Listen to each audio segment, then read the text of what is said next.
Welcome back to my channel. आज हम जानेंगे उपोत्पाद के बारे में। तो देखेंगे क्या है उपोत्पाद।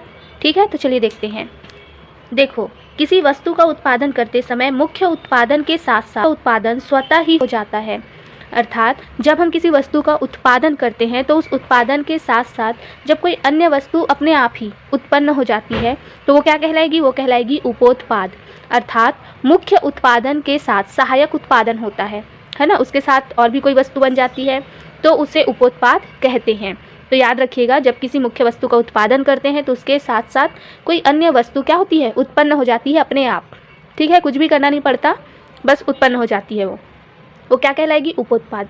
जैसे कोयले के उत्पादन में कोक के साथ बेंजोल, सल्फेट ऑफ अमोनियम, कोलतार प्राप्त होते हैं। इसी प्रकार चीनी के साथ सीरा, तेल के साथ खल, साबुन के साथ ग्लिसरीन उपोत्पाद प्राप्त होते हैं। जब आप साबुन बनाओगे ना तो आपको ग्लिसरीन मिलता है ना, तो क्या है? उपोत्पाद है। ठीक है, तो कोई मुख्य वस्तु के साथ अन्य कोई वस्तु अगर उत्पन्न होती है तो वो क्या कहलाएगी? वो कहलाएगी उपोत्पाद।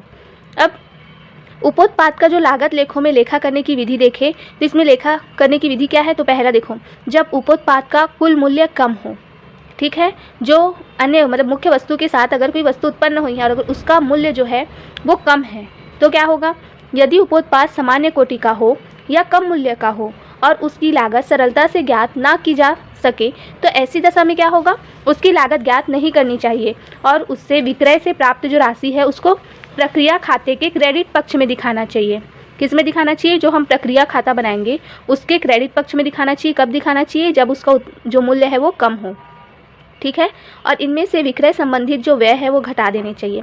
मतलब उसको बेचने में जो खर्च हुआ ना उसको घटा देना चाहिए तथा विक्रय राशि को शुद्ध लाभ मानकर, जो बेचे हैं तो जो पैसा प्राप्त हुआ है ना, मूल्य जो मिला है उसको हमको शुद्ध लाभ मानकर लाभ हानि खाते के क्रेडिट पक्ष में दिखाना चाहिए। ठीक है, अब ये तो हो गया अगर उसका मूल्य कम है। जब उपोत्पाद का मूल्य जो है वो अधिक हो तो उसका जब कुल मूल्य अधिक हो तो क्या करना चाहिए? देखते हैं। चलो देखिए, यदि उपोत्पाद महत्वपूर्ण एवं अधिक मूल्य का है ना, जो अन्य वस्तु जो उत्पन्न हो गई है उसका मूल्य अधिक है, ठीक है, बहुत ज़्यादा इंपॉर्टेंट है, तो क्या होना चाहिए? तो इसका एक अलग खाता खोलना चाहिए। वह उस पर लाभ हानि ज्ञात करनी चाहिए। मतलब एक अलग खाता खोलो, अकाउंट खोलो, उसके बाद उसमें लाभ हानि ज्ञात करो आप। और उचित सूचना के अभाव में मुख्य उत्पादन की लागत, अगर आपके पास सूचना नहीं है, सूचना का अभाव है, तो उसके उत्पादन में जो लागत लगी है वह उपोत्पाद की लागत एक समान मानी जानी चाहिए, मतलब मानना चाहिए। ठीक है, देखो क्या बोला गया है इसमें, अगर आप मुख्य वस्तु का उत्पादन कर रहे हो तो उसमें जितनी लागत आई है, अगर आपको उचित जानकारी नहीं है कि उपोत्पाद की लागत कितनी हो सकती है तो आप उपोत्पाद की लागत उतना ही मानिए जितना मुख्य वस्तु को उत्पादित करने में आपको लागत लगी है। ठीक है, देखो अगर एग्जाम्पल देखें तो उदाहरण के लिए विधि पर, तो उदाहरण के लिए इस विधि पर क्या होगा? कुल शुद्ध व्यय 50,000 हुआ हो और 5,000 इकाइयाँ उत्पादित की गई हों।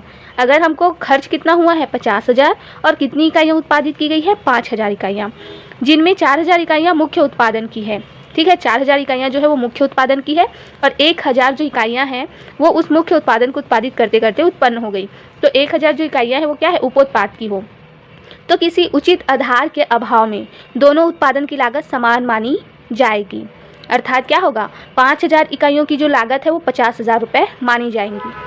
तो अगर हमको एक की लागत ज्ञात करनी है तो कितना होगा? 50,000 से 5,000 को डिवाइड कर लेंगे तो एक इकाई की लागत ज्ञात होगी हमको, है ना। तो एक इकाई की लागत ज्ञात हो जाएगी तो हमको ये पता चल जाएगा 1,000 इकाइयाँ जो है उपोत्पाद की है।